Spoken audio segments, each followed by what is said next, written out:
You're listening to the Confidence Alchemist radio show with your host, the Confidence Alchemist himself, Keith Blakemore Noble. To find out more, visit theconfidencealchemist.com. But not before you've listened to this episode of the Confidence Alchemist radio show.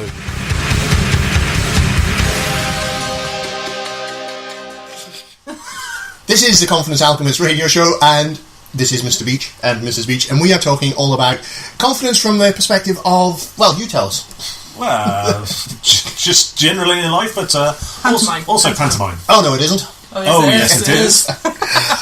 Just to give you a bit of background, some of you may have seen the episode in Winning in Life and Work where I spoke with David and Lara, and they were talking all about their experiences in setting up their business. And so if you haven't seen that episode, go check out winninginlifeandwork.com/radio show. You'll catch it there. That was your first live broadcast. It was first outside broadcast, certainly was. And here we are back again, not in their secret HQ this time, but in their secret house this time.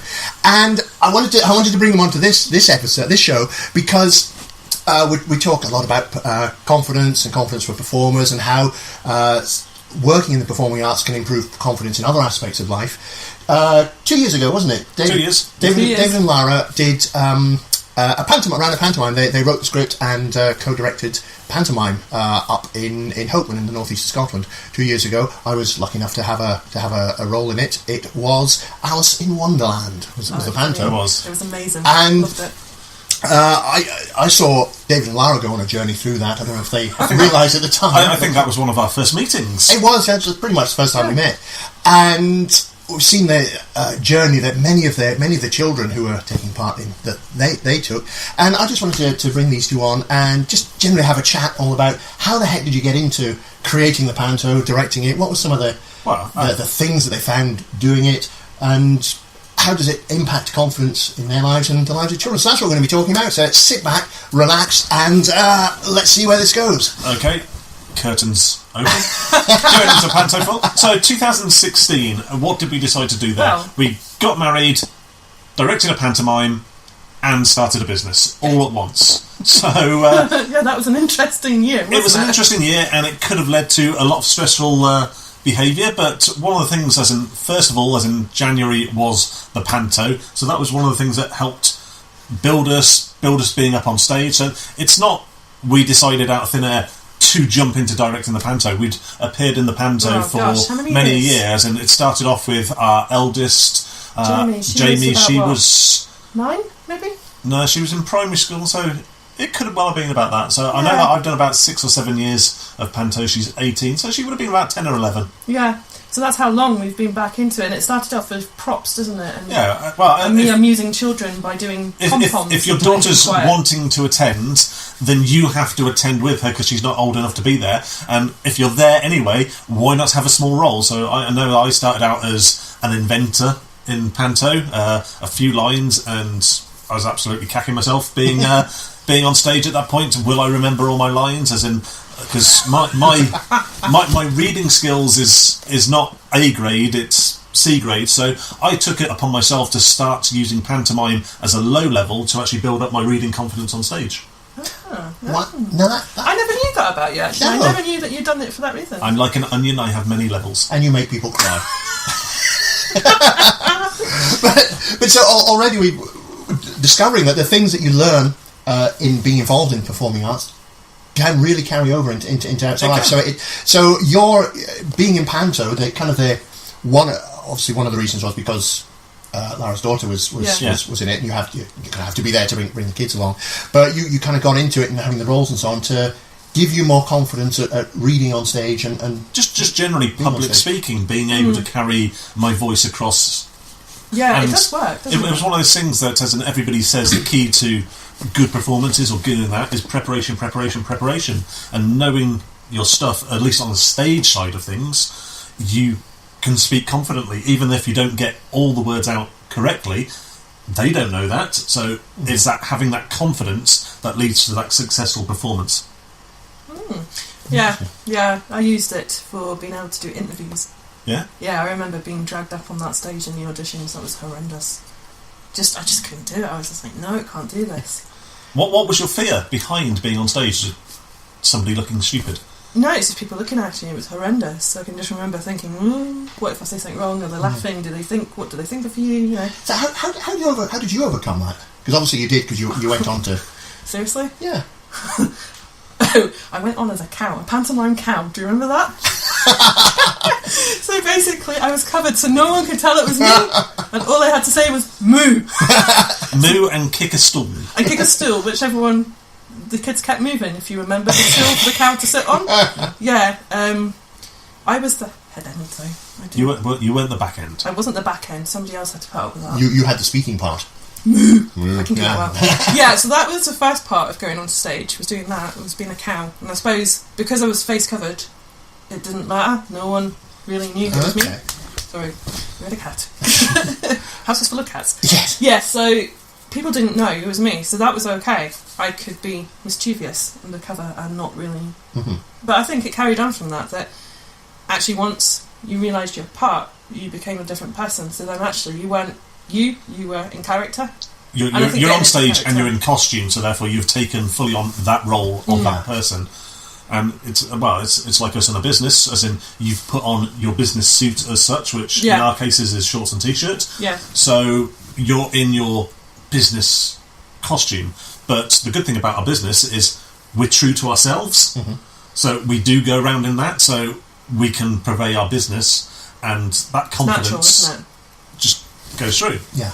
But again, the shape of that comes from all parts of our life, and being panto, at least performing on stage, it allows you to go up to people and speak naturally to people. You know the whole script because you're fully involved in it, and then that confidence comes about, and then from there you get sales, and from there success, and then you feel more confident, and then it's just self-perpetuating. It just builds up and builds up and builds up.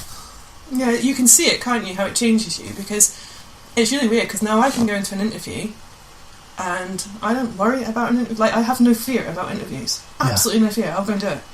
And people are like, you're not terrified? No, I treat it as a bit of fun.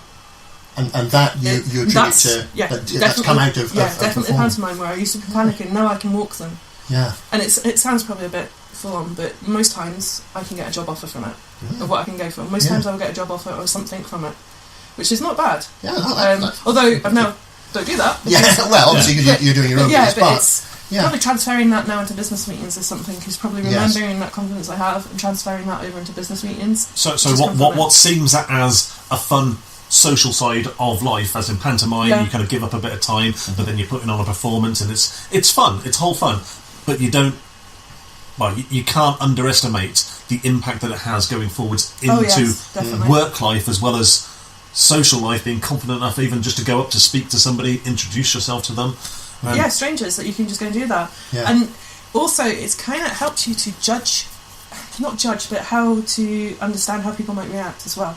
Because when you're in the pantomime and you're running down you could pick a stranger out, you've got to make like a very 5-second quick judgment of whether they're going to react really good or really bad to what you're about to do to them. So that the audience participation.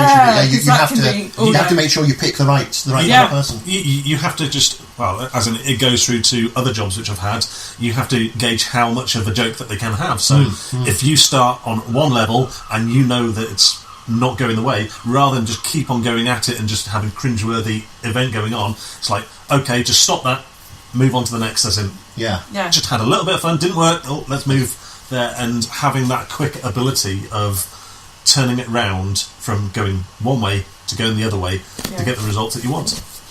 It is something you have to read people quite quickly, and I think it teaches the kids as well to read people, because you notice that they will have a joke. I mean, I know the Saturday night, the final... The hair is let down. Oh, yes. Everything goes on the last. But that means because the kids and all the adults there are so practiced, they know the scripts and they can cope with the little variations and changes that people chuck in for that final performance. Do you remember the one where Ian Moonin, he had... one of them, Ian is stereotypically the pantomime dame in the there. So just for everybody listening, so he is a school teacher in the local area, but he loves dressing up as the pantomime dame, and that is his role. He goes, am I like a kind of evil character? This it's like, no, Ian, you really want the Dane, don't you? It's like, just the Dane. yeah, It's just the Dane. He has a bigger shoe collection than his wife. Yeah, he does. And the thing is, actually, people who come to see the panto would be really, really upset if he wasn't the Dane. Yes, that's just what it is. They now know that he is the Dane. But on the other side of it, it's just the practical jokes. I mean, on the last night, they always get to do practical jokes. I remember swapping his washing. No, I can't even remember which one it was now. It had tea towels, things like that. It was a kitchen scene, but you swapped it for bras, pants, huge knickers, and it threw him. It really threw him, didn't it? And it was the first time I can say that I've actually seen him totally knocked off his spot. But then it was brilliant. In the pantomime that we directed, as in even the kids were getting involved in terms of one of the scenes that there was a paste table. They were putting cream on as wallpaper paste, because the overall gag was the Dane was going to paste the two comedy characters. But these kids changed it on the Dane, so therefore they ended up getting pied rather than that. And it's just the ability of these kids to develop from being static readers to actually self-thinking of, hang on, I'm going to do this and have a little bit of ad-lib in there, and that builds up their confidence so much. Yeah, I mean, they also knew the line of where too much was too much and it was getting silly. They also knew that line, which was quite interesting, because they kind of figured that actually, but also helping other people. If someone forgot their lines, they're straight in there that they knew your line, and they'd be giving you the look. Yeah. And then you'd be like, it's okay. Or this is your line, and start the line for the next person. And, it was really good, because they were helping each other, weren't they? They weren't leaving anyone. Yeah. So that kind of digressed from us performing in panto to just almost jumping into us directing. So I think how did that happen? So one minute you're performing a few. Well, the pantomime, there's a committee to the panto, and generally there's about 2 or 3 people who direct. They take it in turns over the year. So Nikki would do 1 year, then Fiona would do another, and then Lois would do another. And it just got to the perpetual stage that they've done so many, one wanted to not commit to doing it. Yeah. And our thought was, the pantomime is so good for the village and the school.